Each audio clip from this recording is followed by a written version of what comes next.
Olá, hoje vamos falar sobre o primeiro episódio da série Duna, a Profecia. E para isso eu vou ter que adentrar alguns spoilers, não apenas dos livros de Duna expandido, que são os escritos por Brian Herbert e Kevin J. Anderson, mas também dos livros da saga principal do Frank Herbert, até porque essa série já tocou no primeiro episódio em alguns pontos que aparecem lá nas sequências de Duna, por exemplo, Arafel. E Arafel é coisa lá do Imperador Deus, então vou ter que falar do Imperador Deus e também um pouquinho do Hereges de Duna. Para tecer aqui o meu comentário do que foi mostrado nesse primeiro episódio. Então vocês já foram avisados. Primeiro de tudo, o pessoal da produção caprichou na estética da série.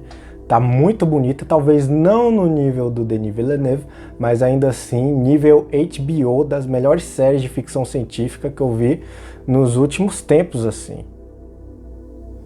E isso não é dizer pouco. Eles dizem que essa série é baseada no livro Irmandade de Duna, mas a gente já vê que tem várias diferenças com o livro e eles estão seguindo um caminho próprio para a série. A maioria dos personagens tem nomes diferentes e eles mantiveram só em alguns, como a da protagonista, Valia Harkonnen, que é interpretada ali pela Emily Watson. Dentre as principais diferenças, eu poderia destacar a Princesa Corrino, apresentada na série, que é muito diferente da do livro. A do livro é um tanto ingênua, uma moça de 21 anos que se apaixona por um cozinheiro e o irmão barra esse relacionamento. Afinal, ela é uma Corrino e tem que casar-se com um nobre. Para ver se a moça toma jeito na vida, ele a envia para ser treinada na Irmandade. A da série é um pouquinho diferente. Ela sabe do dever dela como uma Corrino, apesar dela dar suas escapadas, como na cena ali da festinha, por exemplo.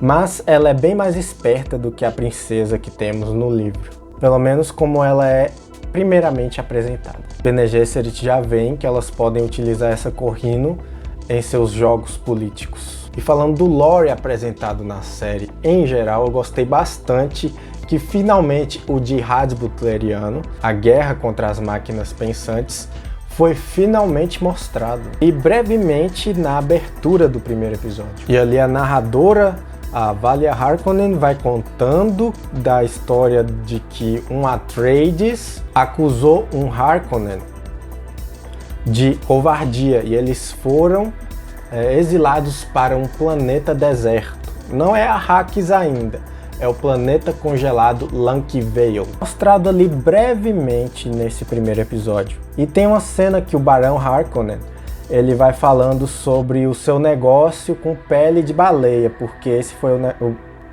foi o primeiro negócio dos Harkonnen no planeta Lanky Vale, que é um planeta que é cheio de baleias, e eles prosperaram nesse primeiro momento vendendo derivados desse animal, né, da baleia, como pele, óleo, etc.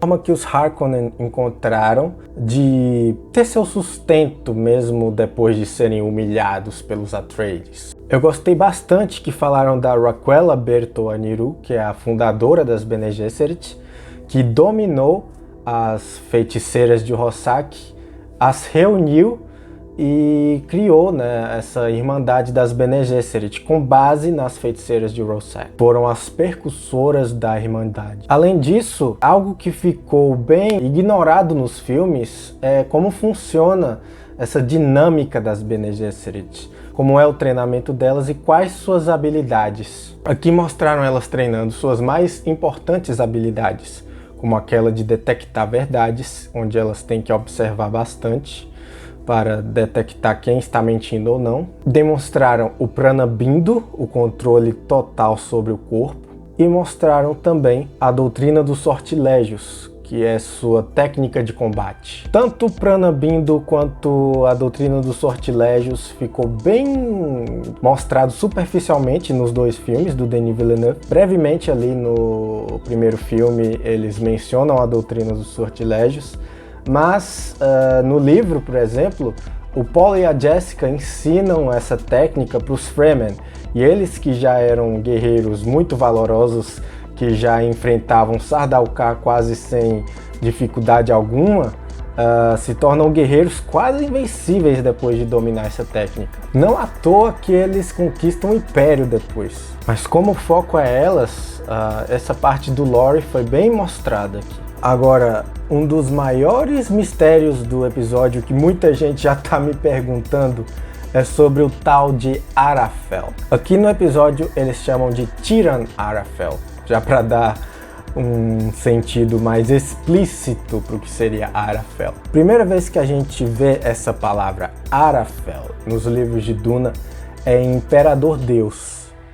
falado por ele próprio. E o que ele diz é o seguinte: não temam os Ixianos, eles podem criar as máquinas, mas não podem criar Arafel. Eu vi, eu estava lá. Depois, um dos personagens, que eu não vou dizer quem para não dar tanto spoiler assim, comenta com a Siona Atreides, perguntando o que seria Arafel. Ela diz que seria a nuvem do julgamento divino e que teria vindo de uma lenda antiga. Então isso poderia se conectar com o que é dito na série, porque a Siona já disse que vem de uma lenda antiga, não foi o Imperador Deus que inventou. E o que seria Arafel? O que é certo é que Arafel é algo que o Imperador Deus estava tentando evitar. E quais as medidas dele para evitar que Arafel viesse? Ele tenta colocar na maior parte dos indivíduos possíveis o gene de ocultação da presciência e permite que os Tleilaxu e os Ixianos criem tecnologias que auxiliem nessa ocultação da presciência, como as não-salas, não-naves, etc. Tirando dos próprios livros do Frank Herbert, não dá para dizer ao certo o que seria Arafel, mas temos algumas teorias. Uma das mais interessantes é que Arafel seria uma máquina com as habilidades de um Kwisatz Haderach. E essa máquina seria utilizada para destruir toda a humanidade. Ou poderia ser talvez outro Kwisatz Haderach humano, quem é que sabe. Nos livros de Duna expandido, aqui eu vou ter que dar um spoiler do final de Duna do Brian Kevin, são as mesmas máquinas do Jihad butleriano que retornam, que estiveram escondidas lá nos confins do universo e tal, retornam para o universo conhecido e procuram um Kwisatz Haderach para conseguir dominar toda a humanidade. Então você veja que na versão do Brian Kevin seria a junção dos dois, a máquina e o Kwisatz Haderach. Eu não gosto tanto dessa versão, eu preferia que fosse algo novo, podia ser uma máquina ixiana, qualquer coisa. Enfim, meu gosto não vem ao caso aqui. É certo, pessoal, é que isso vai de encontro ao tema de que o Kwisatz Haderach é uma desgraça nesse universo. E que o próprio Kwisatz Haderach, que seria no caso o Imperador Deus, quer que nunca mais apareça nada de parecido. Agora que a gente já falou sobre o que seria o Arafel nos livros, eu vou retornar um pouquinho para as Bene Gesserit, porque tem coisas muito interessantes para a gente comentar delas, que foram mostradas nesse episódio e a gente pode fazer paralelo com os livros.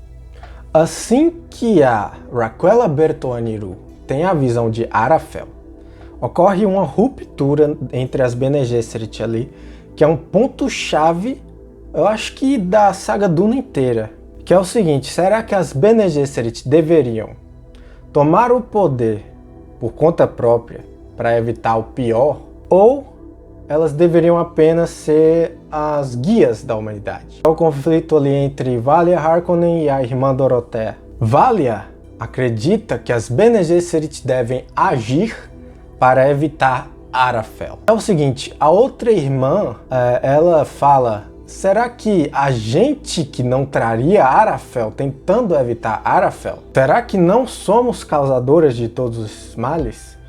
Ora, a gente pegando os livros, meio que as Bene Gesserit que cagam tudo, né? Porque são elas que criam o Kwisatz Haderach para começar.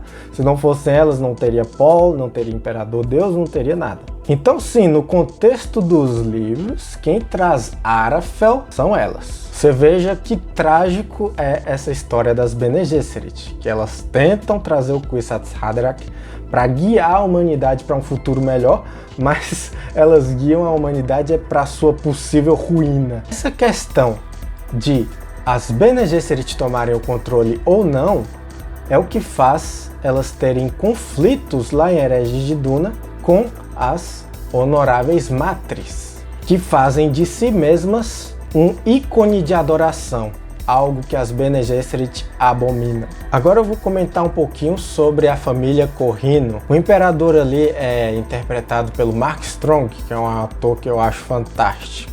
E ele tá ali achando que ele não tá lucrando o suficiente com o comércio da especiaria em Arrakis. E tenta firmar um acordo comercial com a casa Richez através do casamento de sua irmã. É interessante que a casa Richez aparece aqui nesse episódio, porque a casa Richez era uma das principais casas que forneciam tecnologia para o Império. Depois ela vai ser ultrapassada pela casa Vernius, que é a casa do planeta Ix, que todo mundo conhece, que leu a saga principal, que eles aparecem como sendo os tecnocratas, né? Nesses tempos que estão sendo mostrados na série, ainda existe essa competição, né? Essa concorrência entre a casa Richez e Vernius, só que a casa Richez acaba sendo defasada na sua manufatura de aparatos tecnológicos e é ultrapassada pela casa Vernius. Por enquanto, ela ainda tem sua utilidade para o imperador. O interessante é que os Fremen são sempre mencionados, mas existe uma ausência deles nesse episódio. Isso dá para explicar porque a gente viu demais dos Fremen nos filmes, então eles quiseram dar espaço para outras coisas no universo, né? Como as próprias Bene Gesserit, como funciona a dinâmica da família imperial e outras coisas. Por fim, vamos comentar o personagem Desmond Hart, que é interpretado pelo Travis Fimmel, o eterno Ragnar da série Vikings. Ele também fez uma série que eu gostei bastante, que foi Raised by Wolves, que infelizmente foi cancelada e eu fiquei triste. Era uma série de ficção científica da Max também, que eu tava gostando bastante. Seguinte, muita gente me perguntou se ele é um Ghola ou um dançarino facial, essas coisas que são associadas aos Bene Tleilax. E é o seguinte, galera, eu não faço a mínima ideia, porque ele é um personagem criado para a série. Aí só vendo os próximos episódios pra gente saber que diabos ele é. Mas uma coisa é certa, ele é um personagem interessante pra caramba, ele tem umas motivações que a gente ainda não sabe direito quais são, por que ele tá fazendo o que ele faz, e isso é bem interessante da gente acompanhar para ver qual será o resultado dessas ações dele. Posso dizer o seguinte para vocês. Nessa época, ainda não existiam os Bene Tleilax como a gente conhece. Na trilogia anterior, a do Jihad Butleriano, existiam os Tlulaxa, que são os precursores ali dos Bene Tleilax. As Bene Gesserit teriam as feiticeiras Rorschach como a ordem anterior a elas. Os Mentat, eles vêm das máquinas pensantes, que depois uma das máquinas, o Erasmus vai treinar o Gilbertus Albans para ele pensar como uma máquina, e aí o Gilbertus vai treinar outros alunos ali. É a explicação ali no lore do Duna Expandido para o surgimento dos Mentats e das Bene Gesserit. E os Tulaxa, que são os percussores ali dos Bene Tleilax, eles eram mercadores de órgãos. Eles já tinham algum domínio sobre a manipulação genética, porém não é no mesmo nível que a gente vê nos livros da saga principal. Eles conseguiram fazer um experimento com clonagem, só que não era ainda um Ghola, era uma cópia inferior. Se eles estiverem seguindo direitinho o lore dos livros ali, eu acho meio difícil ser um dançarino facial ou um Ghola. Mas caso não estejam e já tenham adiantado aí esses conceitos, pode ser que seja. Acho até que seria interessante, porque no próximo filme, o Messias de Duna, ele vai ter que aparecer, né? Os dançarinos facial lá, os Citale, ou Skytail, não sei como é que vocês pronunciam o nome dele. E já apresentar, né, os Bennett Leilacs. Enfim, é isso por enquanto que eu tinha para comentar do primeiro episódio, depois eu volto para comentar o segundo. E é isso por hoje, pessoal. Caso tenham gostado, deixem seu like, sintam-se livres para comentar e se inscrevam caso não tiverem feito isso ainda. Até a próxima.